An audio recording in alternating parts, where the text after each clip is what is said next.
All right, everybody. We're going to go ahead and get started. I know a few more folks are waiting to get in and will be joining us. Welcome to our second ever online demo night, our ninth demo. I guess we should call it demo day, our ninth ever demo event that we've had. We are so excited to present this group to you. They have been through a lot. We started off the program, obviously, being online, thinking like the rest of the world that this thing was going to be over soon and that we would soon be in person. They have been champs and have endured the life of being on Zoom. And we thank you also for enduring this Zoom life because it seems like a never ending saga of video calls. So thanks so much for taking the time out of your day to join us. Today, you're going to experience a couple things. I'm going to introduce Sean in a moment. He'll walk through the cohort project. So as you may or may not know, our students get together at the end of the program and they build one big project all together where everyone acts as a developer on a larger team to build something. So they built this project over the course of 5 days. Then every student built their own individual final project in which they were tasked. Again, they had a week to build a full stack project. A lot of them utilize technologies that we didn't teach them to sort of show off their ability to learn new things on the fly. And they're really cool. So we're excited to show you those. A couple of things I want to point out. One, you'll notice that you are not able to start your video or to start your audio. That is for your own protection, just in case you get up and go to the bathroom. We don't want this to end up being on YouTube. But if you do want to engage, we would invite you to please use the chat or the Q&A. The Q&A will be monitored by all of us and students. You can ask questions as they're presenting. Once they're done, they will be happy to answer those. Sean will be doing a little bit of live Q&A with them as well. So you get to kind of get a feel for who they are. And then I want to turn your attention to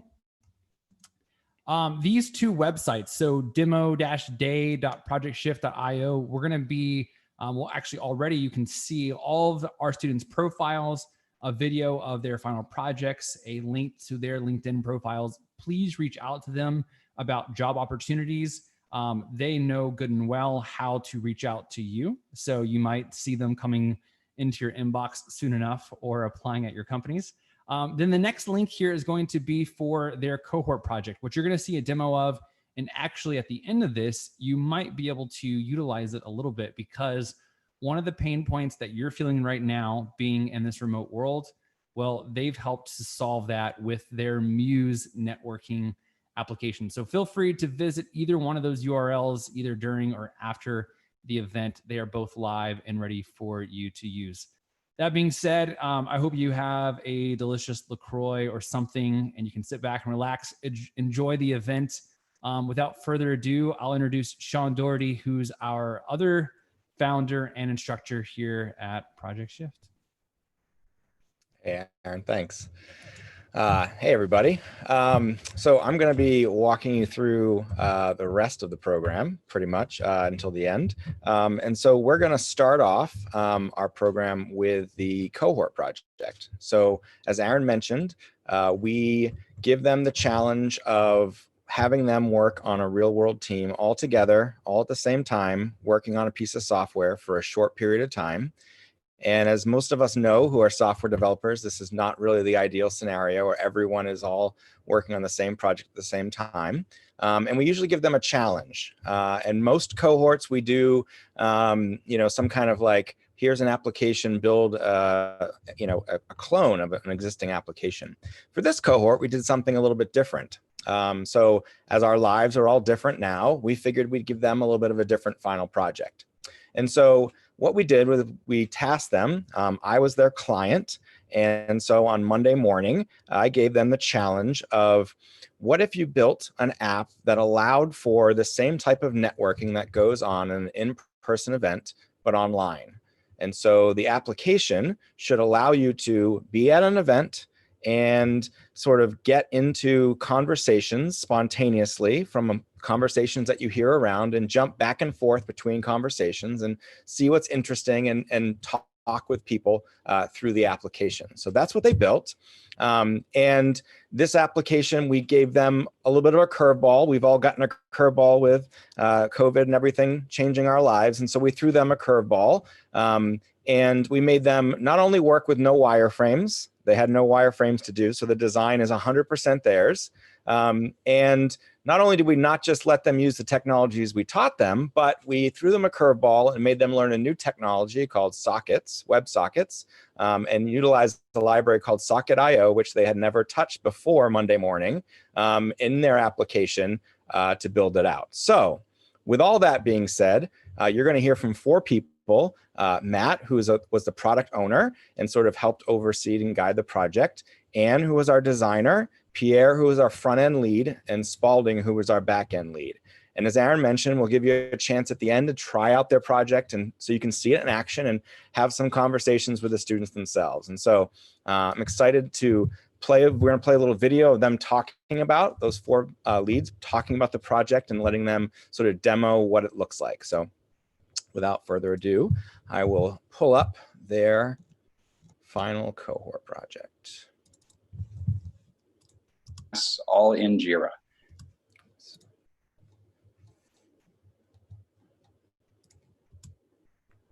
And then from there, the lead engineers would assign those tasks to. Hi, everyone. Thank you for coming out and checking out our group project, Muse Networking.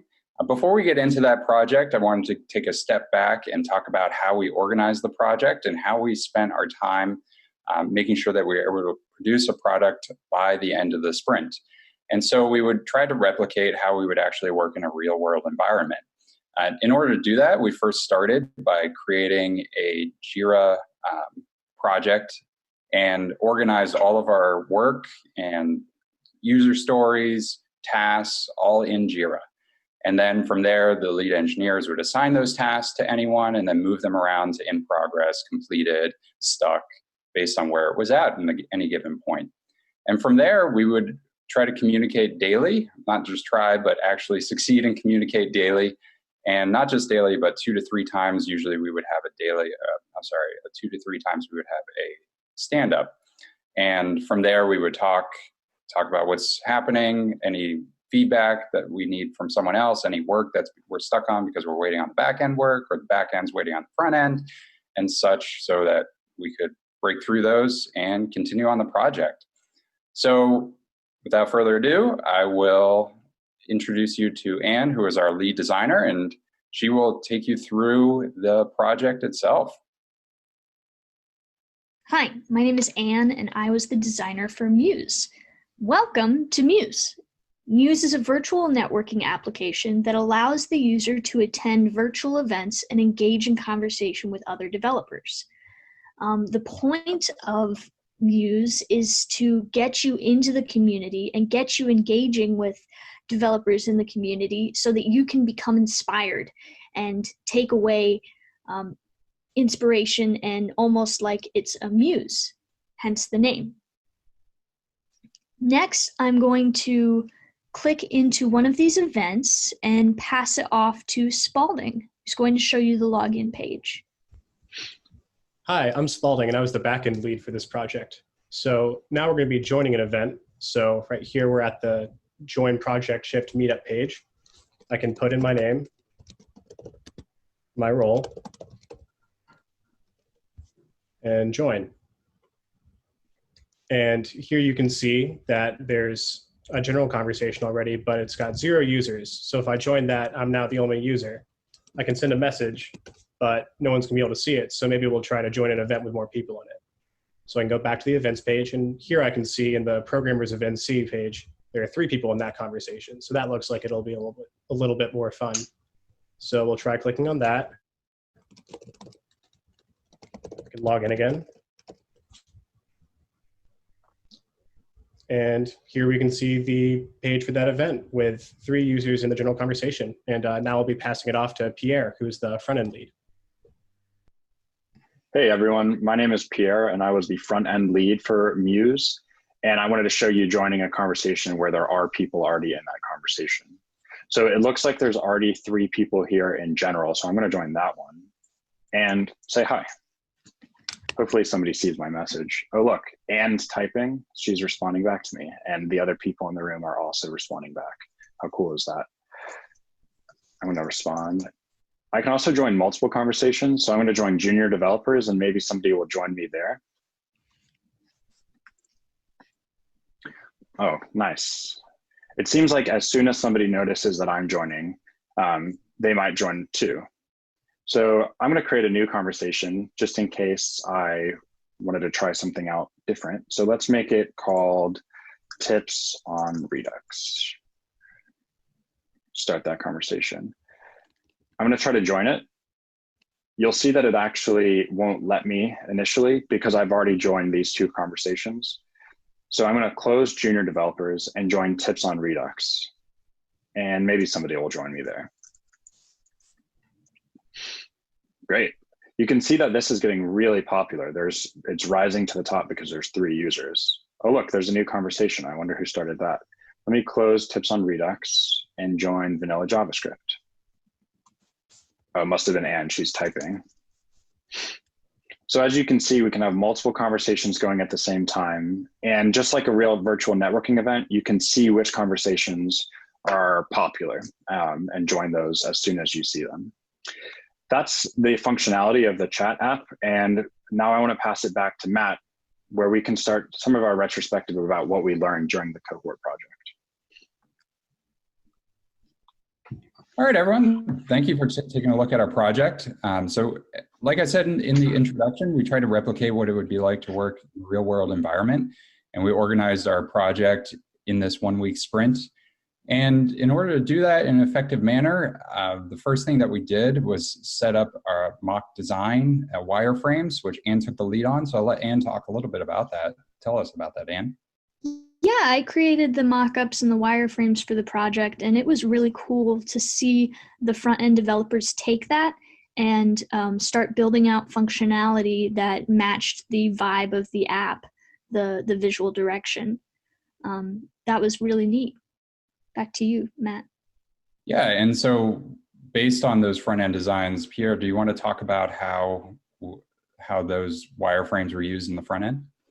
Yeah, it was a great process as front-end lead to see people really jump in quickly. I was very happy that we had a process based on Anne's wireframes that we could look at those mocks, figure out which components that we had, and immediately start delegating tasks. And that worked really well for us and showed the ability of starting early in the process with planning and with working together to figure out the direction first. And then we went our separate ways to make sure that the collaboration, we wouldn't be stepping on one another's toes later on. Of course, there were ups and downs later on in the process of expecting one thing to work and it didn't, or it broke something else. That just comes with designing something together. But Anne's work initially, plus the collaboration later on, eventually smoothed all of those issues. So overall, it was a great experience as front-end lead. Yeah, and Spalding, do you want to talk about the back end and how we were able to collaborate and some of the challenges that you faced on the back end as well in your team? Sure. Yeah, so for the back end, we back end and front end, we used Socket.io for some of our connections, and that kind of blurred the lines a little bit between the back end and front end teams. So we kind of had a dedicated group consisting of Joanna, Danielle, and Christina, who were really handling a lot of the Socket implementation for that side of things. But overall, just being able to use Jira and sticking to the Agile environment was really helpful. During the times which we didn't use Jira as much, maybe towards the beginning, I wasn't as good about it. And I definitely saw that once we, kept the ball rolling on that, it helped us stay organized, knowing what people were working on and being able to communicate without interrupting people's workflow. Yeah, and I know you mentioned Joanna, Danielle, and Christina, but the work that they did was absolutely integral to the success of the project. They had no knowledge of Socket.io before that, and you saw what the result was at the end. It was amazing work. Yeah, I also think it's like a reflection of everybody in the cohort, that everybody, in my understanding of it, really contributed their best, right? So we talked about those three, But there was no person who was not really pulling their weight. I think that's just a testament to the people in this whole group, not just the people that you're seeing on screen right now. All right. All right. Thank you, everyone, and have a good evening.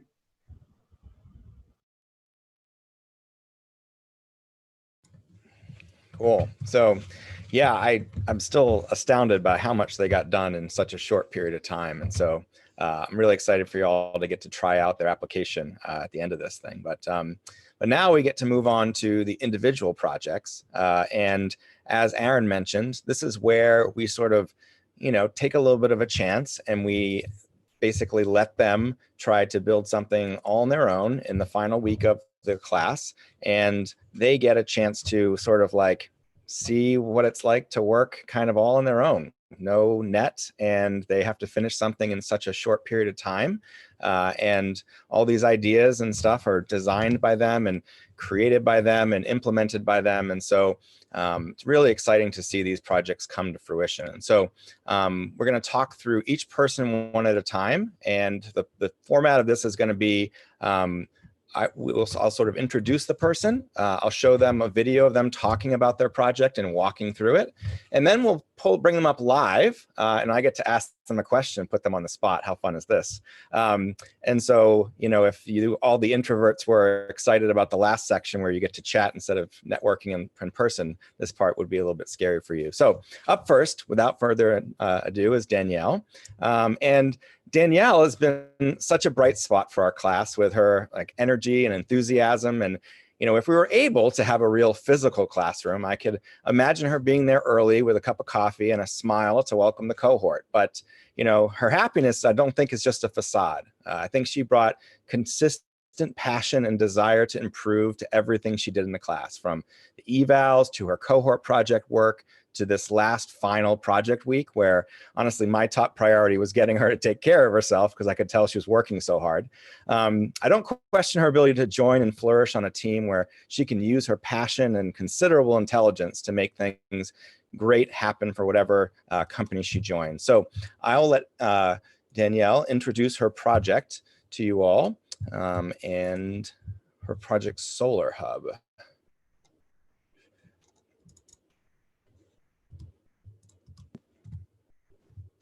Hi, everyone. My name is Danielle Holton, and I'm part of Cohort 9 of Project Shift's Software Engineering Fellowship Program.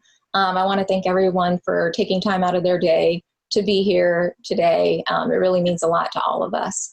A little background on me. I have a degree in material science and engineering, and in the course of obtaining that, I was exposed to some computer science courses, did some research involving modeling semiconductors and running virtual experiments, and I really could just never let that go. And recently I discovered Project Shift and knew that it was something that I had to do. I took the leap, and it's been the most challenging and rewarding 3 months of my life. I've confirmed that this is my path, software engineering, and I'm just so excited to have found a purpose. So for my final project, basically I'll give you an overview. It's a sales management application that allows salespeople, and it's geared towards companies in the solar industry. So it allows salespeople to keep track of their customers, quotes, commissions, and then also generate quotes that are based on solar power systems for their customers. And with that, I will show you my application. Okay, so right here we have the landing login page. I'll do that real quick. All right, so this is the customer or the salesperson dashboard, and they can easily view everything that's going on for the current month and for past months. Their commission, total sales, open quotes, and the number of customers, and it's an easy way to track everything on one page.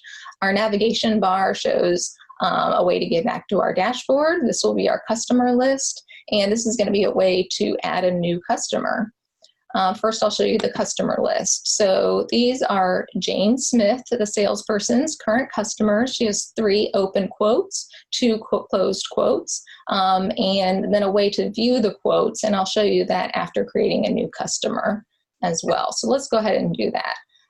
So I'll be Jane's new customer. And let's just fill in my information really quick here.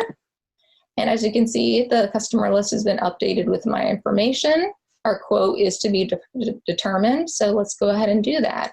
Let's create the quote. And this is where Jane and I would have a discussion. I would give her my utility bills and the amount and the power consumption that I used. Based on that information, these are all changeable as well. I just hard coded them for speed, but yeah, you can change anything as needed. So for my system, Jane recommends to do a 7 kilowatt system with 28 panels. The cost of that is going to be $15,000. And so then we're going to go to our final quote page. All right, here's all my information, how much it's going to cost. This is the solar tax credit, which is currently 26%, which actually reduces my cost down to $16,100. Most importantly, here's a chart of our power consumption and utility bill comparison with and without solar panels, and you can guess which one is which. So right here we have power savings in 6 months of almost 7,500 kilowatts, almost $800 in utility savings, and then with the offset in what you save in utility bills, these solar panels can be paid off in a little under 5 years. So this quote form would be sent to me. I could sign it, send it back to Jane, and then we would be able to close the order. So right here on the dashboard, you can see that she has a new customer, one more open quote. Let's go ahead and close my quote. I decided that I want to complete, I would like to order these solar panels. We'll go back. And now that you can see, we have one more sale and her commissions have gone up drastically. So that's the basic application. And I just thought it was really something people are interested in doing solar power, is how much things cost and how much they can save, and then how soon they can pay off the solar panels. So that seemed really important thing to show.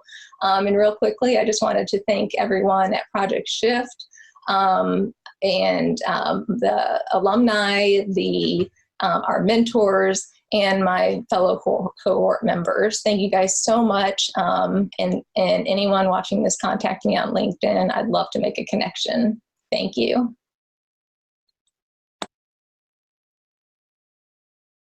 Cool. Yeah, so now we get the opportunity to talk to Danielle and give her the ability to sort of share her own project. Danielle, are you there? Yes, I'm here. Hey. Can you hear me? See me? Yeah, hi Danielle. Yeah, Hey there. I want to clarify if there is somebody that's in the solar industry in the audience that you're willing to sell your product, right? Oh yes, absolutely, absolutely.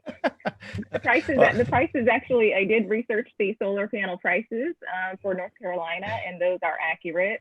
There are a lot more options as far as system size. So depending on your power consumption, there are more options. So just wanted to put that out there. Well, Danielle's selling herself. This is great. Yeah, so the thing I think I love about your project is sort of how transferable it is to kind of any sales environment. So if you were to sell, say, like Windows, what parts of your app would you need to change? Yeah, it really is, because there's a balance that I had to kind of implement with this app, which was not only being, salesperson managing their customers, but also then creating a quote around a specific product. But that was really only handled in one component of the application. And so it would be really easy to transfer to a new product. So like you said, Windows. It would just be a small change in the front end in one component, and then changing the database values based on that. And especially too with, solar power companies sell different types of panels. There's a bunch of different ones. So it would be easy, no matter what your product is, to load that in and then have it show up on the page. And even that final product quote page is dynamic, where that pulls the information from the quote form. So the quote form would be the only thing that would need updating. Yeah, great. So So cool. Thanks for coming on, Danielle, and talking to us, and looking forward to sort of seeing where you go with your career. So thanks for coming. Thanks so much, Sean, and thanks so much for your kind words. Yeah, bye. Cool. So up next is Matt, and Matt is going to talk about his application. But before he does, I'm going to talk a little bit about him. Matt's a classic example of someone who has been able to leverage his previous career in a new role in software development. So I think he's shown us throughout the course like an intellectual curiosity and emotional honesty that makes it clear that he's lived and succeeded in the real world before. I remember he came to a meetup before we started the class and was asking us, I have extra time before the class starts. What can I do to get ahead? And so, sometimes you have with junior developers, when you take them on, you kind of have to spend some time teaching them not only how to do the software for your company, but also how to be an employee, right? And with Matt, I've really enjoyed getting to work with someone who's so practical and ready to accept input. I don't doubt that he'll find a role that meets his unique blend of experiences. And I honestly can't wait to get to see him at alumni events talking about how much he loves his job. And so I'm going to pull up a video of him talking through his own application called GeoTrash, and I'll let him explain sort of what that's all about. Hi, everyone. Thank you for coming out and checking out our apps. My name is Matthew Colapetro, and before we get into GeoTrash, my app, a little background about myself. I've been in operations management for the past 10 years, and more recently was working at a fintech company where I was able to work with our product owners and product managers directly, along with some projects with the software engineering team. And through those encounters, I became more interested in software engineering, started teaching myself on the side, liked it so much that I quit my job, and now I'm here showing you this app. So before we get right into the app, my idea GeoTrash actually came from moving here and being on a trail and seeing some trash and being like, I'd love to actually memorize, like instead of memorizing where the trash location was, it'd be great to just take a picture, mark it on a map, and that way I could go back when I actually have the supplies, because I don't know about you, but I don't want to carry a cigarette butt like for 2 miles without a trash bag. So yeah, let's get right here and started showing the app. The first thing you'll see is this Google Maps, and you'll see locations across the US. That's because this app is live and I have users across the US, Eastern US. You should see and probably notice by now that where my actual friends live. So let's take a look. So here, Eduardo submitted something in Atlanta. Yep, that looks like trash for sure. So the status is closed, which we'll get to for now. Something that isn't closed would be something that's not picked up. So if you see over here in Raleigh, you can see what's actually near my trail. Pretty disgusting, huh? We should clean that up once we have the tools and materials needed. And we could click around over here. Yeah, that's weird. But let's just not stop here. Let's take a look at some New York City trash. But you didn't think you'd hear that today. Let's zoom in. This was submitted by my good friend, Justin Raymond. Yep, that looks like New York City trash for sure by LaGuardia Airport. Yep, that sure does look like it. So anyway, that's at the actual form once it's used, but how do I submit something? We go over here to this button. Let's add a fake entry.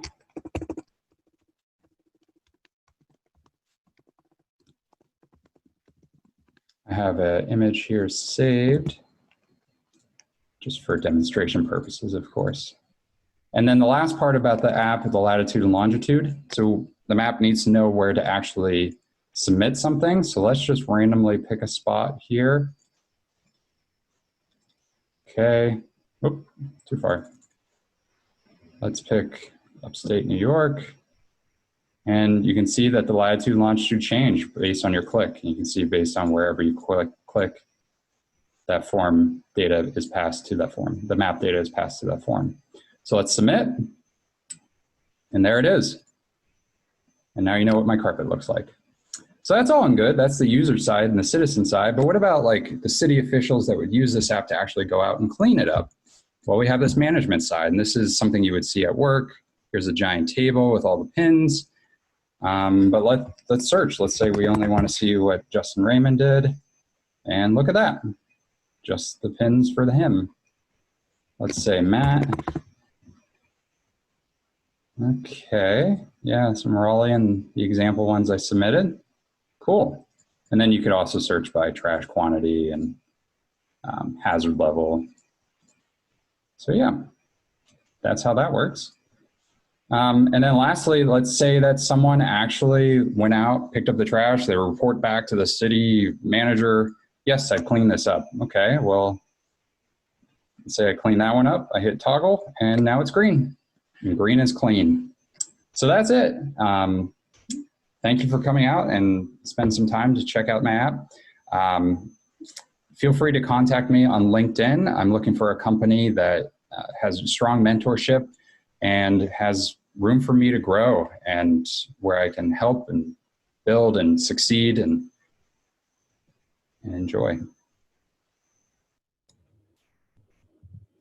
Cool. Well, now we get to talk with Matt about his project and get him to hop on and talk through his application. And so Matt, are you there, buddy? Hello. Okay. Hey, Matt. Cool. So yeah, I know trash is not the center of your life. I love that you picked a practical problem and tried to solve it. I really enjoy the admin side of this, making something that, seemed like pretty simple at the beginning into something that's, operational and practical for like real world use by a company to manage resources or sites or anything like that. So, I mean, you have some startup experience. So what kind of, startups could you build out with this kind of platform? Yeah, so I mean, I built this app with simplicity in mind to use in a variety of situations. Trash was at the top of my mind when I first built it, but I could see this being used in commercial, land management, real estate, to university park management, reporting a broken light or broken window or a flooded road for a government or something like that. So really, as long as you have a community of users and you need something reported from the field, just change the name and you have something and another tool for it. Yeah, that's great. I really like that's something that's just so universal and so able to be used. So thanks for coming out and talking with us, and congratulations on your project. Thank you. Cool. It was fun. Yeah, nice. All right. So up next is Joanna, and the word that I want to bring up for Joanna is capitalization. So the idea that there is a group of talent out there that is not being used, and if we were to use it, we were to capitalize on that talent more. And so, we need more people to be software developers because there's times that talent and ability just aren't being capitalized for the advantage of our industry and also the world that gets to use what we create, right? We say this often when we're talking to people about our program. It's why we pursue diversity and we love people from all backgrounds getting into software.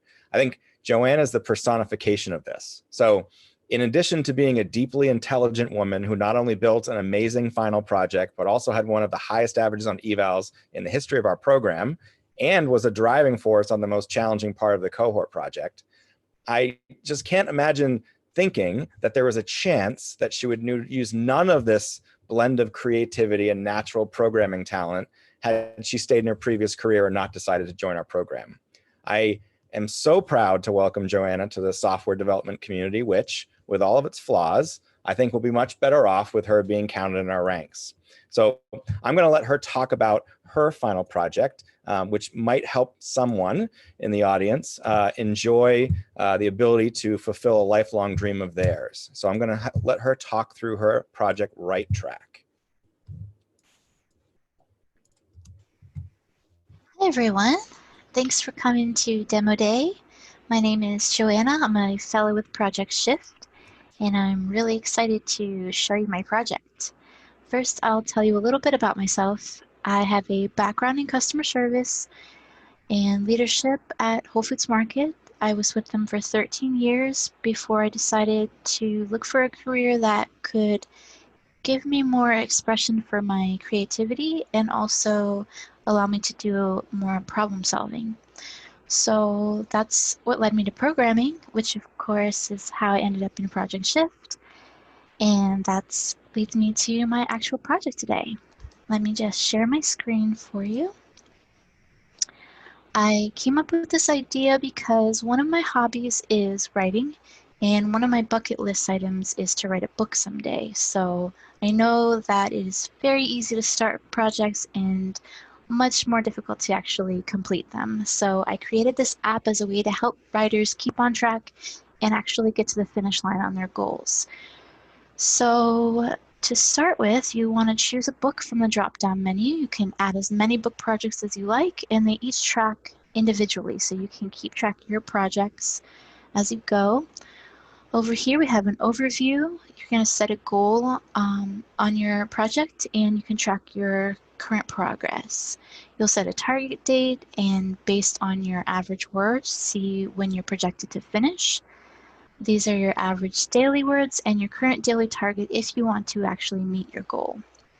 Over here on the left, every time you make an update, you will see it pop up in this menu here. So you can see as you go along, you'll see updated chapters, completed chapters, what percentage of the book you actually got accomplished that day to help encourage and motivate you. Down here, we have some charts to actually visualize your progress, which helps. And you can see your projected finish date based on your averages. Your daily performance, so you can see how far off the mark you are from your target goal. Your words remaining, so you can kind of get a visual idea of the chunks being taken out of it, so it makes it a little more accessible. And then your current progress overall. And of course, you can toggle in between your progress and see different comparisons. See, especially like maybe you want to prioritize one project over another, you can see where you're at on that. And then over here, you can create a new book, add the title, summary, estimate the length, and set a goal date, as well as adding chapters on those books. You can set individual goals on each chapter as well and estimate word counts for those. And then as well, you'll want to track your updates, of course. So you can just enter in your amount, select which chapter you were working on. You can say mark it completed. You can even backdate your updates in case you miss a few days, and this actually happened last week. And then you'll save it. And then you'll see it pop up right here on the left, and your projections will adjust to show that. So this is my project, and thank you all for letting me share it with you. I definitely had more features planned and will be implementing them later, but of course I ran out of time. And I just wanted to thank everyone at Project Shift and my cohort members and my mentor for being so supportive, as well as my family especially, because I definitely would not have been able to make this shift without them. And I'm just so excited to be making a new career move and jumping into software engineering. It is so much fun and so rewarding, and it's just, I found that I really have a passion for it, and I can't wait to join a team of software engineers and get started programming all day, every day. So if you're more interested in checking out my project, you can actually contact me on LinkedIn or email, and I can send you over the link to Heroku. So thanks, everybody. Cool. So now we get to talk with Joanna about her final project and get her on here. There we go. All right. Hey, Joanna. How you doing? Good. Hey, good. Cool. So yeah, I'm excited about talking with you about your final project. I think you did such a great job. When we were talking, I remember when we were talking about what you wanted to do for your final project, you kind of mentioned that you had so many interests, it was going to be hard to narrow down to just one. And honestly, like you mentioned, I can't wait to see where this project ends up in a few months from now. But what was the biggest lesson that you felt like you learned on this project? Probably definitely to start simple and build things out as I need them. I initially tried to create all the data models for the features that I wanted down the road, and it got a little confusing until I started building out the front, and everything kind of got clearer as I realized what data I really needed, and that's when I really got some traction. So I would definitely balance my planning more between front end, back end, and what I really need. Yeah. So hear that, folks. She did all that work and it wasn't as efficient as it could be. So amazing. All right. Well, thanks, Joanna. Thanks for coming on and talking about your project. And again, yeah, you can see it all on the website that we'll be linking to after the thing. So thanks, Joanna. Thank you, Sean. Cool. All right. So up next is Pierre. And with Pierre, I think it's interesting. We've had a lot of teachers come through our program. And I feel a kinship with these people because I think they appreciate on some level the work that we put into the program. And Pierre has been such a joy throughout the program with his enthusiasm and desire to dive deep into learning the whys behind the tools we're using. I think that's really something that he's passionate about. And he's always willing to hear that he could have done better and how to improve his code. And for everyone in the cohort knows that I don't hold that back. And with his final project, I think he channeled his inner teacher and built something that's incredibly practical for time management nerds like Aaron, who might be jockeying to use it after the program. I hope you all can appreciate the little details that went into the app, like building out little visual clues that indicate when a time block is filled and all the statistics and metrics he tracked to help you get better, et cetera. You know, a large part of being an excellent software developer is being organized and being able to predict your success and estimate your time. And I think with this app, Pierre's not only shown that he can do that by building such a large app in such a little bit of time, but also that he could help others on his future team maybe do it too. So without further ado, I'm going to bring up Pierre to talk about his final project, Box-In. Hey everyone, my name is Pierre Lorenz, and I am so excited to meet with you today to talk about Box-In, my app that I created in my final week of Project Shift. First, I want to talk about my background, which actually explains why the app exists. As a former teacher, I loved always thinking about things from a systems or problem-solving lens and constantly learning new things. In October of last year, I realized that my favorite parts of my day were when I was working on tough problems and stretching my mind to think about them. I realized I wanted a career where those were the baseline expectations. So I started waking up early every single morning to learn how to code. I realized that my biggest gains in learning have come from keeping track of lead measures, like the hours spent learning new material, rather than lag measures, like the number of projects that I completed. Those outcomes often come naturally. That leads me to talk about Box-In. Most task management software focuses just on the outcomes of what happens, not the process or the time that it takes to create things.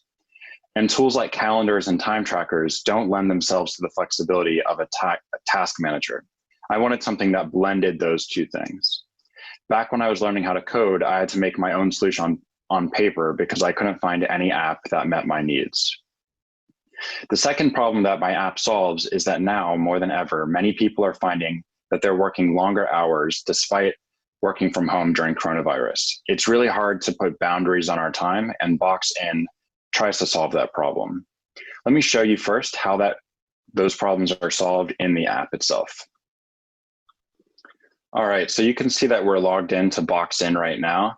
And at first you see these tasks, I'll add a new one really quickly, that are kind of like a typical task list. It's just tagged tasks in a list. But where this app starts to shine is being able to visualize and box in your time. I've set up a box here for a 1 hour, 9 to 10 a.m. block, a 10 a.m. block. You can even have longer ones. This is a 2 hour block in the afternoon that I've just labeled afternoon block. Or you could even have flex blocks that are not constrained by time at all. These apps, or these tasks rather, are able to adjust their size based on how long you predict a task will take. So let's say that processing my email actually might take 60 minutes. I might want to move that to my afternoon block. You can, of course, easily drag and drop to plan your day. And for blocks that are, or boxes that are constrained by time, you can see that once it starts to overflow, the app recognizes this and doesn't really expand that time block, because after all, time is finite and you don't have unlimited time to complete your tasks. Time tracking is frictionless, really easily to create. And it's great because you're going to be able to compare your estimated time to your actual time to better predict in the future how long it will take to create tasks. Actually, let me show you that now in the reports side. Your box score is a gamified way to motivate yourself to be better at time tracking. You win and lose points based on how close you come to your estimated time. You can always figure out your average time completed or estimated per task, your total times per task, how busy you've been over the last 14 days, trends for each day of the week, and what type of tasks you're completing.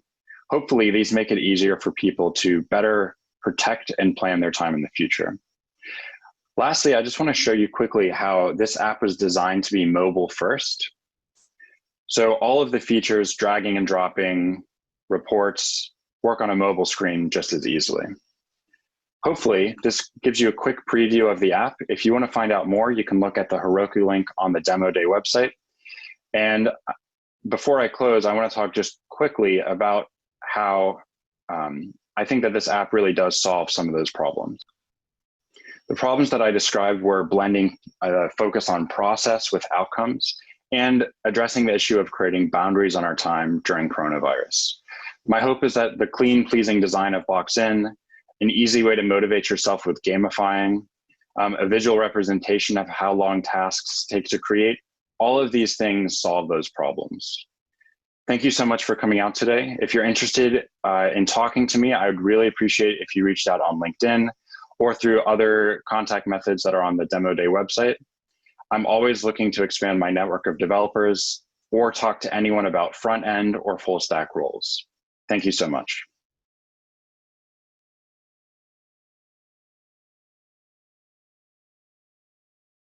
Cool. So now we're going to get a chance to talk to Pierre about his project.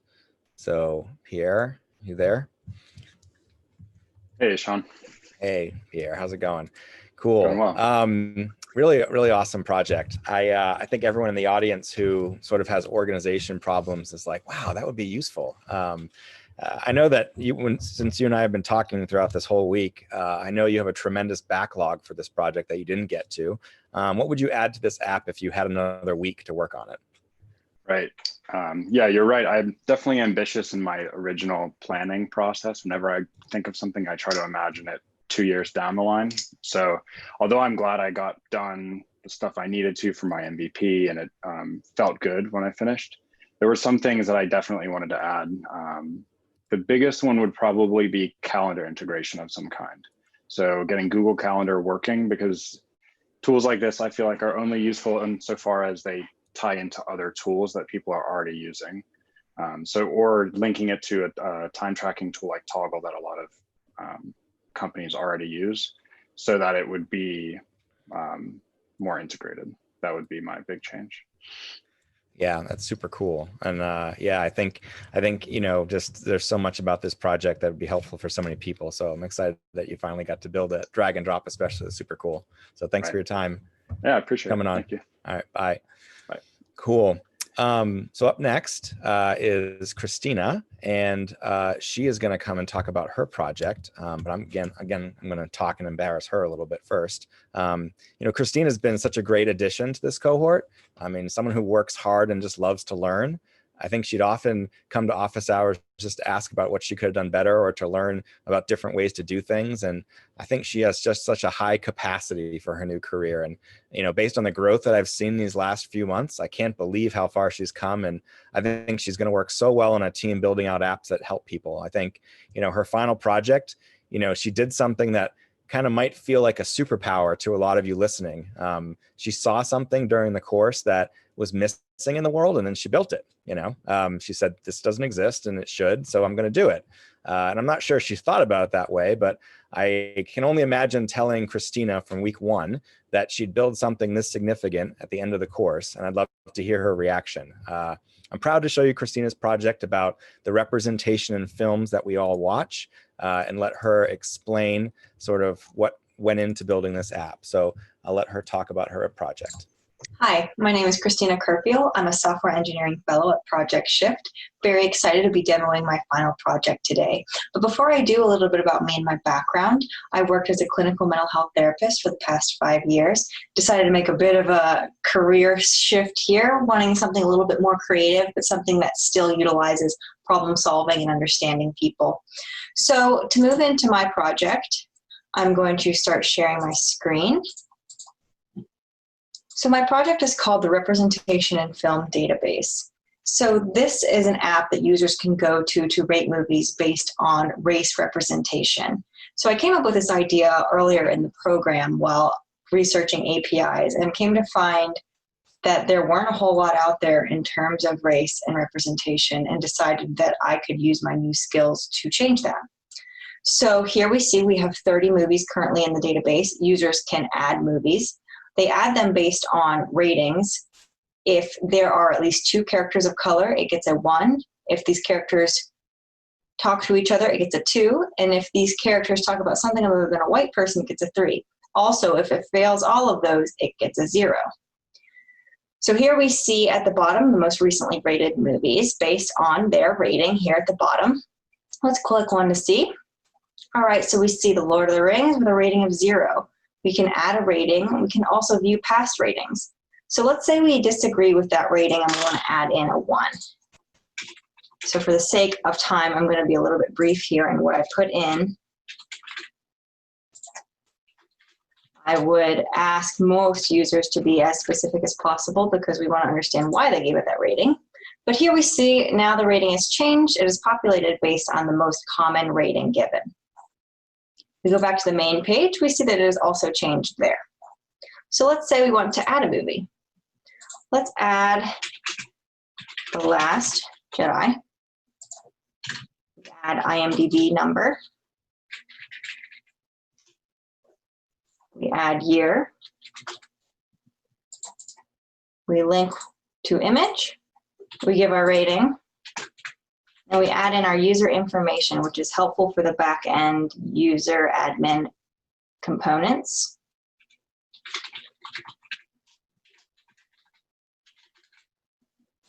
Okay, again, I'm going to be a little bit brief here. Movie successfully added. Okay, so here we see the movie here with our correct rating. Wonderful. Now, for this project, I have an admin section that is open for everyone to see. If this were an actual app deployed, this would be a locked section only for admin. But here, I want to be able to show that we can now go in, delete a review, and we can even delete a movie. And if we refresh, that movie is gone. Wonderful. Okay, we can search by movie as well. All of our movies are populated here. There's also an API section that includes details about how to utilize the API, which is my main point in making this project, is having it accessible to developers, social scientists, anyone who might want to use this data. So we have parameters. We also have an example of what an API call might return. There's also an About section that has information about the Bechdel test, which is what this whole app is based on. We also have stats that are live populated based on each movie in the database and the criteria they fall under. And we also have resources about the Bechdel test, racial representation in movies, and why these things might be important to designers and developers. I think it's a really important thing to be talking about, especially in tech. Well, thank you so much for viewing my demo. It was an incredibly fun project to work on. It was very hard to step away from a lot of the time and really solidified that I'm in the right field, and very excited to be moving forward into a new job. You can find me on LinkedIn, Christina Kerpiel. You can also find my information in the demo brochure. Thank you so much. Bye-bye. Cool. So now we get to talk to Christine about her project, and for developers in the audience, you could use her API to build out your own version of the app. So Danielle, Christina, are you there? Hi, can you hear me? Yeah, great. Hi, Christina. Hey. Yeah, so I'm I really like that your sort of app shows off kind of a real world usage of content moderation, and that it's a practical outcome of what you saw in the course, right? Again, you saw something that wasn't there and you built it. What were some things that you learned from seeing other APIs throughout the course that you wanted to include or exclude from your project? Yeah, first of all, I think like the content mod section is really important, especially for an app like this. You want to make sure you're able to monitor people maybe trolling or posting some not so kind ratings. So one of the things I saw with a lot of similar APIs is that the top rating was populated based on what the admin voted. And I really wanted it to be based on users. I really wanted the community at large to have a big say in what that top rating would be. So that's the rating that's populated when anyone does an API call, which I think is really neat. One thing I think is really important is the documentation section. Whenever I would go search APIs and there wasn't a lot of examples or, what are the parameters, especially at the beginning of the cohort, I was like, I don't really know what this means. So I wanted to make sure that that was built out really well. I also wanted a really nice visual representation of the graph, perhaps to potentially inspire people to use the data, use the API for their own projects. Yeah, that's cool. That's really cool. Well, and thanks for showing us your project, Christina. It was great to have you in the class. All right, bye. Cool. All right, so up next is Kyle, and Kyle's going to talk about his savings planner app. But one thing that, I think about, especially the last few weeks, software development is not a straight line. It's filled with loops and circles and dead ends that kind of many outside the industry don't see and can't appreciate. They see the end results and they think, oh, this just kind of happened, right?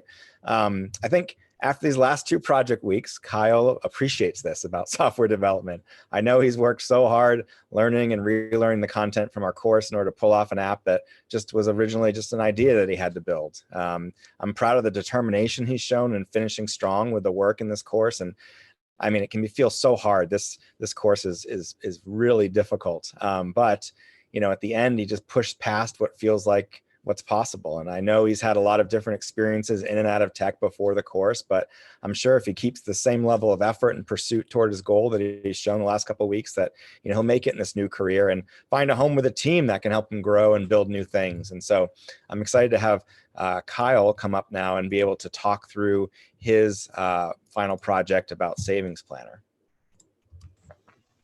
Hello, welcome to Demo Day. I want to start off by saying thank you to everyone for taking the time to join us virtually and seeing all our projects. My name is Kyle Stefano. Let me tell you just a little bit about myself. My career started in the automotive industry, where I worked in sales and finance for about 10 years. I moved to the Raleigh area in September of 2016, which is when I noticed the opportunity for technology in the area. At this point, I discovered and attended My Computer Career, where I'd received several IT certifications. And after that, I worked in managed services for a large technology company in a technical support role. After just over 1.5 years of doing that, it left me unsatisfied. I started doing some research and became interested in software and understanding how it worked. This led me to software engineering and ultimately Project Shift. This has been a very challenging but rewarding experience. I personally am shocked at how far I have come over the last 13 weeks. Now let me tell you a little bit about my application, Savings Planner. I really enjoy personal finance, and I wanted to create an application that would help you map out your savings goals. So I'll go ahead and share my screen now.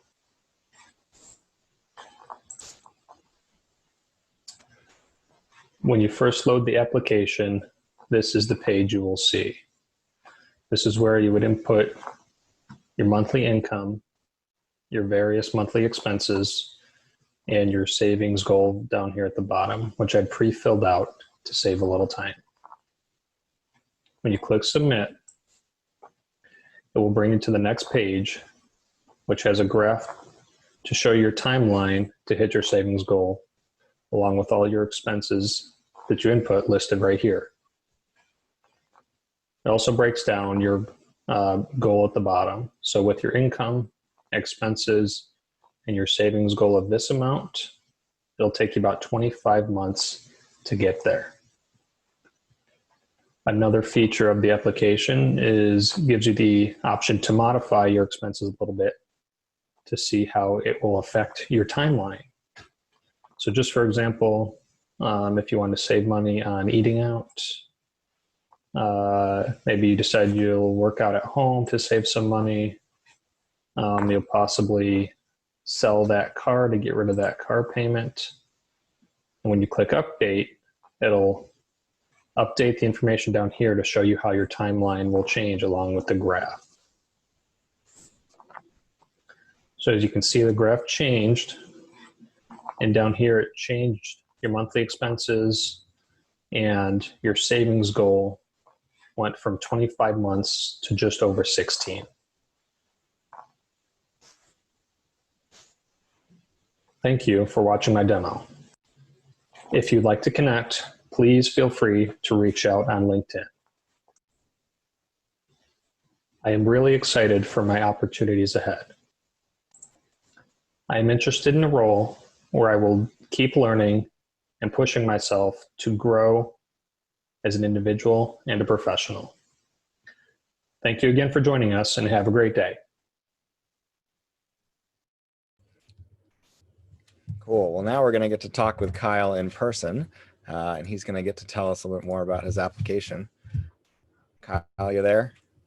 Hey, Sean, can you hear me? Hey, Kyle. Yeah, great. So, yeah, I think, we've all seen kind of budgeting apps out there before, but how did you want to make your project a little bit different? And what features didn't quite make it that you wanted to tackle kind of on the next iteration of this project? Yeah, I wanted users to be able to see dynamically how their budget could change by adding and removing various expenses. Things I wanted to add were like on the graph, just to compare like the current budget versus the modified budget. And of course, making the styling a little better. I just ran out of time. Yeah, sure. That's pretty natural for software development, right? Always have next more time, right? Oh, absolutely. Yeah. But I think it's good that, you could see and play around with it and sort of get an idea of what would make your savings goal happen. So I think it was really successful. So good work, and congratulations. Thanks, Sean. All right, bye. Cool. So up next is Joe. And I think the word that comes to mind when I think about Joe is authenticity. I've really appreciated how open he is, and open and willing to hear feedback and take it in stride, even if I'm messing with him about the Lenovo icon on his machine.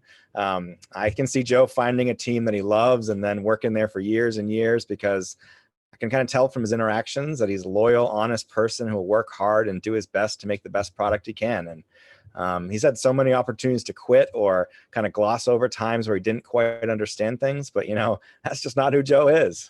His humbleness is something that I really admire. And as someone who's hired a lot of junior engineers, it's a quality I know will serve him well in this new role. I think the company that's going to hire Joe is getting a shining star, someone who his coworkers will love to work with and management will never have a trouble with. And, not only that, I think his final project that he's got more than just soft skills. That's sort of, by default with Joe. But I think building out a project with a brand new technology that he learned in a week is no joke. And he's made it look pretty easy. So let's hear with him about his project, about sort of learning how to and training yourself to be more intentional with your time online.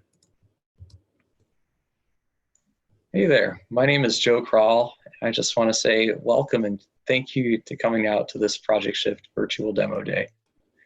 I want to be a software engineer because I love people, I love learning, and I love making things. I have a background in writing, teaching, and in nonprofit work. And in each area, I found that my creativity comes alive when I see a way to help others. That's why I'm going into software, because I've caught a vision of how well-written code and well-designed applications can make the world a better place.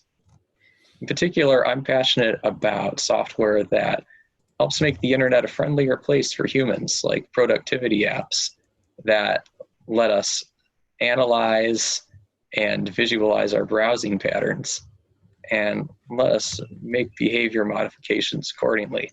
So for my final project, I did just that. I created an app that visualizes, categorizes, and allows me to budget my site visits from my Chrome history. Let's take a look.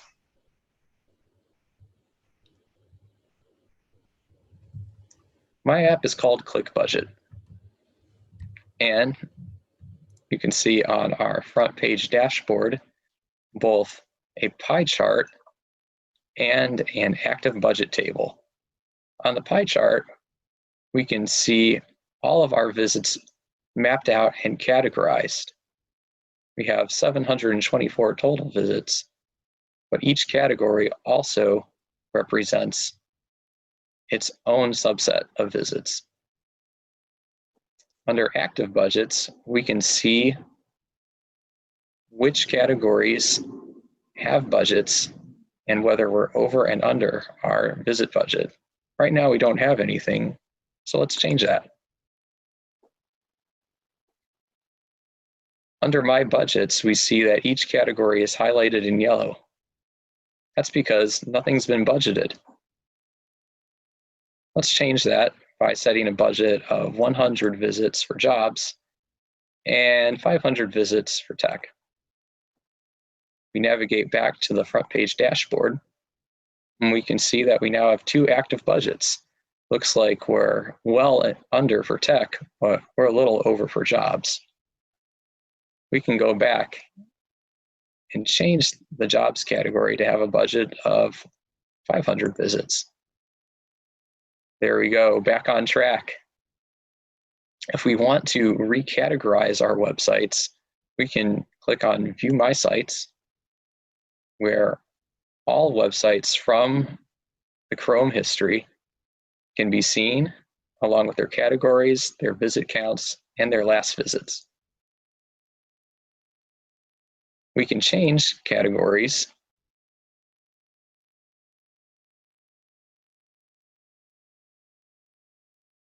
and to see how the changes render, I'm going to change the category on docs.google.com from education to documents, which makes sense. When we go back to our front page, we can now see that documents has a substantially bigger part of the pie chart than before. That's all I have for today. Before I go, I want to make sure that I say thank you to the amazing Project Shift staff and my wonderful cohort mates. Thank you so much. This has been a wild and unpredictable few months, but through it all, we have supported each other with laughter and mutual encouragement as we've gone through 750 hours of pair programming and software immersion. Thank you to all the developers and mentors in the Project Shift network and beyond who have shared with me their stories, their wisdom, and their encouragement. And thank you to my family, my friends, my wonderful girlfriend. Without your love and support every step of the way, I don't know where I'd be. Thank you. I am open and looking for positions in the Research Triangle area and in remote contexts. If you're interested in talking to me more, please don't hesitate to reach out. I can be contacted through email and through LinkedIn. Thank you again so much for joining us today. I look forward to hearing from you. Cool. So now we get the chance to talk with Joe about his project. Joe, you there? Hey, Sean, I'm here. How are you doing? Hey, Joe. How you doing? Cool. So now you actually built out 3 apps, right? A client, server, and then the browser extension app, right? So with all the learning you had to build out for this project, what part kind of surprised you when you put all the components together and saw it working? Well, Sean, I think that the time that I put into learning about Chrome extensions was really helpful, but I was surprised to see that at the end of the day, just getting data from the extension wasn't the main focal point. The focal point was processing the data server side and being able to render things at the right time on the front end. That's what really surprised me. It's not so much that it's great that I learned something new, but it was really cool to see how the skills that I've learned the past 12 weeks solidified into something that I was proud of. Yeah, that's awesome. Well, you should be proud of it because I think it was a really cool application and something that maybe you're going to use yourself, right? In the job search, right? Yeah, you saw it. Okay. Okay. Well, we'll talk to you later. Good to see you. Congratulations. Cool. So up next is Anne. And Anne is actually, she is the answer to a trivia question. She's the first student in the history of Project Shift that I've never met in person. She was actually originally going to move her life down to the Triangle, but due to us going to remote, she stayed at home. And I often think about the day that we'll have an alumni event, and Anne, the force of nature that she is over Zoom, will come into the room, and I get to see how the wonderful person we all feel close to through Zoom will be in person. And I think Anne's made a tremendous conversion coming from a background in graphic design, which usually means, you know, your contribution ends after you make the look and feel. But you know, she's now a full software engineer. I even think she likes the back end development a little bit more than she thought she would. I'm proud of her in her final project where she took on the animal that is D3, which is a complex visualization library. And it's just kind of as a bonus on top of this already significant application. I think the quality of this project, as well as the hard work she put in on the cohort project to make that look great. I mean, didn't that look great? It looked amazing. Just shows that she's a versatile developer who can take on anything that she wants to. And I can't wait to meet Anne one day in person, and I can't wait to hear how well she's doing at her new company. So she's going to now talk about her final project, and I'll let her take it away. Hi, Demo Day. My name is Anne Schnabel, and I recently made the transition to becoming a full-stack software engineer. Before I was a software engineer, I studied graphic design and marketing at Bradley University. I was also looking into roles in higher education administration. I realized after I got a job in higher education administration, though, that it wasn't for me. I found it dissatisfying. So I returned to design and I returned to problem solving, but in a new way. I started building web applications. One such web application I would like to show you today is called Abode. Welcome to Abode. Abode is an apartment management app that allows residents and administration to perform administrative tasks. For instance, on the resident side, you can write a maintenance report or file a resident complaint.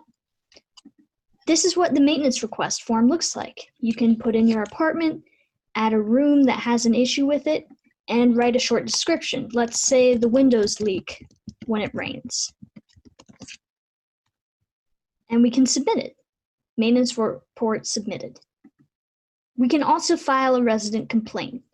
You'll see this form looks very similar to the other one. You can submit your apartment, the offending apartment, the type of offense, as well as a short description. However, if you try to submit this without adding any inputs, it'll request that you fill out all the areas of the form. On the administration side, we immediately meet a visual dashboard with a customized D3 widget that I created to show the number of tenants. When you mouse over each proportional circle, it shows you exactly what apartment number it is, what the lead tenant's name is, and how many tenants are in the room. You can also, at the bottom, click different buttons to see the number of maintenance reports, as well as the number of complaints against a certain apartment.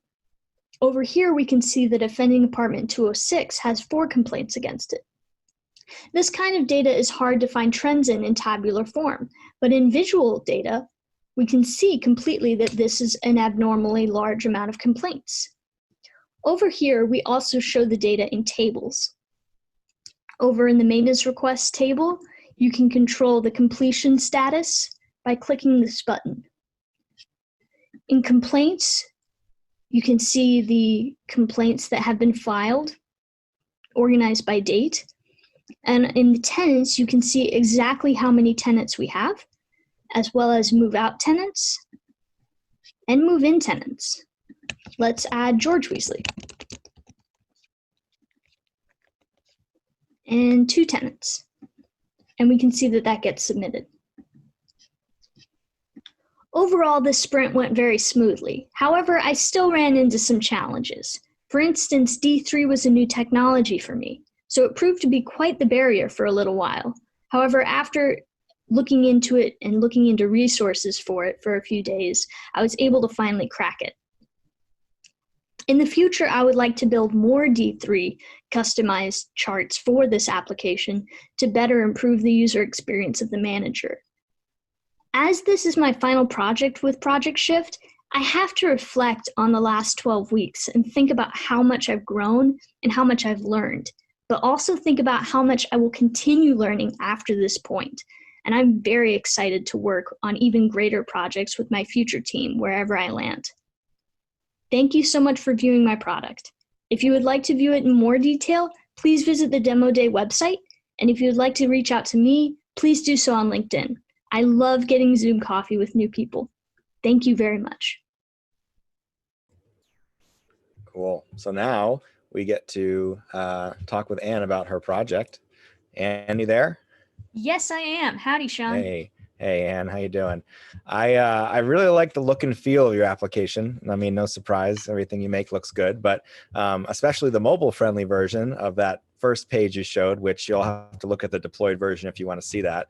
I know that you wanted to learn D3 after seeing all the power of it at places like the New York Times and others, but what was the hardest part about trying to dive into such an expansive technology and to build out such a clean-looking widget in such a short period of time? The hardest part of D3. I'd have to say there are 2 things that stick out to me. The first one is that with D3, it's kind of like Redux in that you have to know a lot before you can even do a little. And so that proved to be a challenge. I had to look through so many resources before even being able to make a bubble, which seems like such a rudimentary ability to do.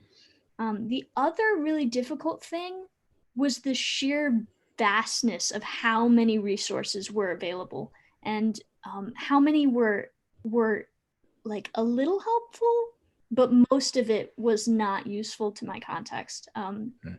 I had a really hard time finding the proportional area chart specifically that I wanted to make. So rifling through all of the resources was another difficult thing. But ultimately, I'm really satisfied with how it turned out. Yeah, you should be. It's really awesome. I think taking little pieces of various parts of documentation and piecing them together, that's real life. That's software development. Maybe that's what we do every day. So that's awesome. I'm glad you got that experience. Congratulations on your final project, Anne. Thank you, Sean. All right, bye.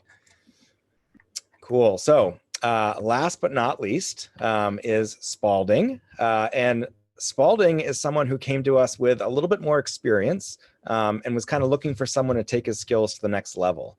Early in the course, I think he and I worked hard on process things, like learning all the things they don't teach you in tutorials, things like how to plan, how to be organized, how to do little things well.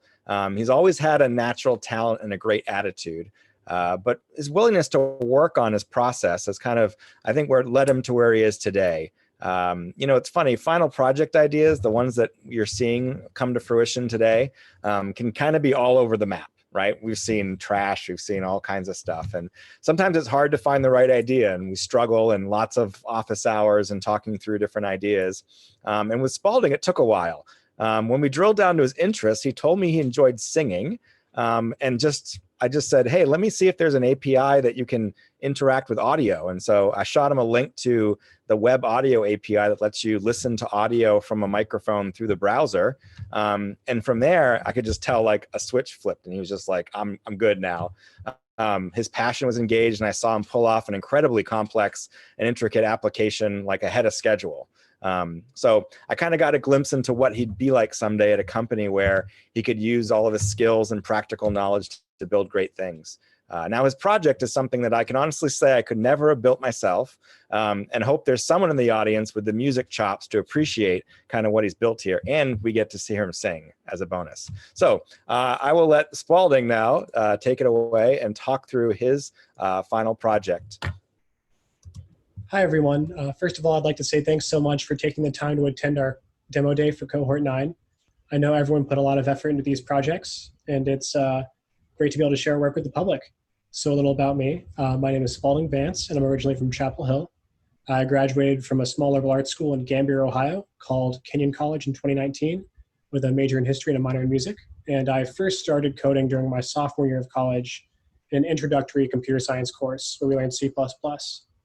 And during that, I fell in love with programming almost immediately. Unfortunately, my college didn't offer a computer science major or minor, but over the next 2 years, I took a number of courses and worked on a web application with a professor for 2 summers as well. After graduating, I did some self-studying with the goal of transitioning into a career in software development. And eventually I made the decision to look for a program that could provide me with more structure for my learning. And that's what led me to Project Shift. So music is something I've always been passionate about as well. I've been singing in choir since I was 9 years old, and it's something I've always done. So I'm excited to be able to combine those 2 interests into this project. So for my final project, I created an app called Intunitive.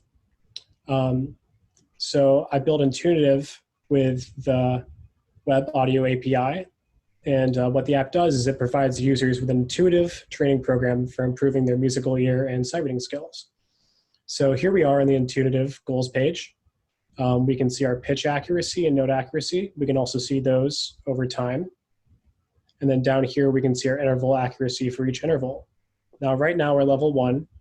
To level up, we would need to meet the target accuracies for pitch and note, as well as complete all the unlocked badges. So here I have the major second badge, and that's the only reason I haven't leveled up yet is because I haven't completed that.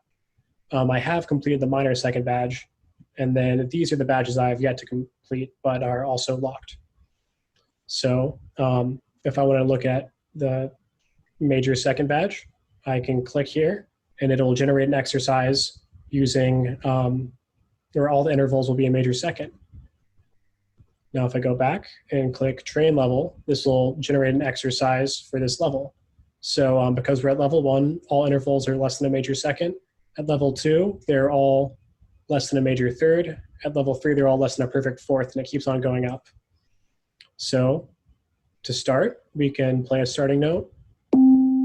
Now, if that's too high or low, I can click match octave and sing a different octave, and it will reset the starting note to that. So right now we're at a C4. If I wanted to go lower, I could do a C3. And you can see that updates there. And if I want to, let's say, do a C6, I could whistle that. There's a C6. But for the purpose of this exercise, I'll use a C4. La. So now I can click Start Live Input, and that will start the exercise. And then afterwards, I can click Get Results, and that will display the results from the exercise. So I'll play the starting note one more time. Now I'll click Start Live Input.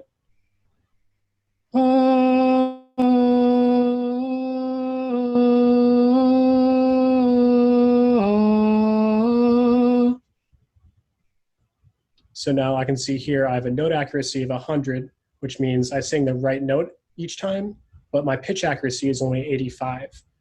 So that means that I was 85% correct on that pitch, or an average of around 15 cents off. So finally, I just wanted to say thanks again to the Project Shift staff and cohort members, along with my friends, family, and mentors for supporting me through this whole process. If you'd like to contact me, you can reach me at sclarkvance@gmail.com or through LinkedIn. I'm really looking forward to taking on a role where I can contribute to a team in an agile setting while also having the chance to learn and grow as much as possible. So if you're hiring or if you'd just like to connect, please don't hesitate to reach out. Thanks. Cool. So now as Spalding is going to hop on here and talk to us about his project, let's just say when I tried it, I got a lot more red than you did when you did it. That was impressive. So you built this with a different database, right? You took on an extra challenge and picked a database called Redis to use for your application. What was the learning process like for that? And why did you choose that type of database? Yeah, so Redis is an in-memory data store, which basically means everything's stored in RAM rather than ROM, and that makes it really fast. So I knew with having that goals page, I wanted to be able to retrieve the data quickly, and then sending the results, I wanted to be able to send it quickly. So I was originally planning on using Redis in combination with MongoDB, but I kind of got rolling with Redis after a little bit of it took me a little time to get used to it, but once I did, it's really just like a key value data store at the heart of it. And it was pretty simple to use. So once I got rolling with that, I used only Redis and I didn't end up using Mongo. But it was a good process learning and I really enjoyed it. And I'm hoping to be able to use it again, both for data storage and for like caching. Yeah, cool. Yeah, no, I said, like I said before, I don't think I could have built that app myself. I certainly couldn't have tested it. I wouldn't have ever progressed past level 1. So well done. Congratulations on your project, Spalding. Thanks for coming. Thanks, Sean. Cool. So just as a reminder, we are going to be, all these projects and the videos you've seen today are going to be at that demo-day.projectshift.io website. And the cohort project that we saw before is at muse-network.herokuapp.com. If you want to go on there and try it out, I think some of the students are going to hang out a little bit afterwards and let you try it out. But yeah, so you can go ahead and do those and do it. So up next, I've talked enough. Let's let someone better than me talk. And so Annie is going to come and talk now about the raffle. Annie, take it away. Hey, everybody. Thank you, Sean. O'Hara. I'm the Director of Admissions at Project Shift. And I want to start by saying to the students, congratulations. It's been so much fun to hear about your projects and get to know you over the last 3 months. I'm so excited to see what you go on to do with your careers as software engineers. But for today, I have the fun job of announcing raffle winners. So everyone on this webinar has been entered into the we wanted to do the raffle, one, as a thank you for attending and participating today, and also to support some local businesses in Durham. So downtown Durham has this super cool gift card called Spend a Bull, since Durham is the Bull City after all. And so you're able to use this gift card at 25 participating businesses in the city. So I have 5 $50 gift cards to give out. I also want to note that because I know probably not all in our Durham or the area, many of these participating businesses are gift shops or stores. So you can always order a treat for yourself online and have it shipped if you're not in North Carolina. So I went ahead and drew the winning names before I came on camera here. So I'll go ahead and announce those. The winners are Eunice E, Amy W, Eric V, Tatiana G, and Trent T. So congratulations to the winners. I will be following up with each of you via email after this ends with instructions for how to redeem those gift cards. So lastly, just shifting gears a little bit to admissions, I just wanted to say that if those of you tuning in are interested in joining a future cohort or following in the fellows' footsteps, our next cohorts are starting in August, just around the corner, and then again in January. So you can feel free to reach out to me to connect if you want to learn more. I will drop my email address in the chat on this Zoom webinar. So that's it from me. Thank you everybody for joining today. And I'm going to kick things over to Morgan to wrap us up. Hey everybody, thank you so much for coming out. For those of you who don't know, my name is Morgan and I'm the COO of Project Shift, which means I help a lot with like the organizing of the process and our communication. But on top of it, I love the fact that I get to do partnerships, which means I know most of you. And most of you are in this picture, even though this was forever ago and we have not been able to be in a physical space like this for a really long time. But we want to say thank you so much again for coming out. and spending your time with us. And even though you cannot be in physical proximity to us, you're sharing space and you're still supporting, and we love it. It's been amazing because actually over like the last 3 or 4 months, we are continually growing, including with our mentors and our speakers and just all the way around. And that's all thanks to y'all. We would not be who we are without you. And special shout out to our alumni. You are continuing to show up and provide support for students who are going through the program who were in your shoes. So thank you for that. And thank you to everyone else who has made it out today. Speaking of growing, we ourselves are growing, and we recently welcomed a career coach, Gary Miller, who has an amazing background and just loads of experience in career support. And we're so thankful to have him with us. I could talk a lot about him, but I thought instead we would let him talk about himself, and so you could meet him. So without further ado, I'd love to bring Gary out just to share a little bit. Hi, everybody. It's great to be here with you. Thanks, Morgan. I appreciate that. Thanks to the entire crew at Project Shift for bringing me on. I appreciate the opportunity to get to sit in on this demo day. It was an awesome, good experience for me to get to interact with everyone and see what you've been up to. Just a little bit about myself. I was a 25-year higher education professional doing academic and career coaching for the most part during that time. I was executive director at career services at UNC Chapel Hill. Before that, I was executive director of career services at Hofstra University up on Long Island. Somewhere along the way, I got a doctorate in educational psychology. And so I'm excited to bring all of that experience and knowledge to support the participants in the program and the alumni and help get them connected with all you great partners out there. I'm really excited about digging in and learning more about these students we just got to hear from, and honestly starting to use some of their apps because I was pretty blown away. Thanks again for having me join and introduce myself, and I will pass it back to you now, Morgan. Yeah, thank you for that. And I'm right there with you. I need almost all of these apps in my life. So to wrap us up, we just want to remind you that you are welcome to join us. We love our community and invite you out to be part of it. And so that can look a lot of different ways. Obviously, like Annie said, you can join us as a student, and we're very open and interested in meeting you if that's where you're at. Otherwise, if you'd like to mentor or speak or interview, and potentially in the future, we'll be looking for an associate instructor. So if you do want to join us in that forum and to be able to support our students with your background and your experience and knowledge, we'd love that. If you are already doing these things, like if you're a mentor but you want to speak, let me know. We would love to expand that. Like I said, we're growing and we're very open, and we want to make sure that anyone that wants to be part of our community can, because that's so important right now, that even though we're not physically present, we can still be able to join and grow in this way. So the very last thing that we have are these sites that you will definitely be sent to with an email. But what we want to do is invite you out to this Muse Network site that Pierre is about to Slack out, or I think he just did actually, for you all to click on and actually join us in. So you will get to use and test out the cohort project. We'd love to chat with you there for a few more minutes after demo day.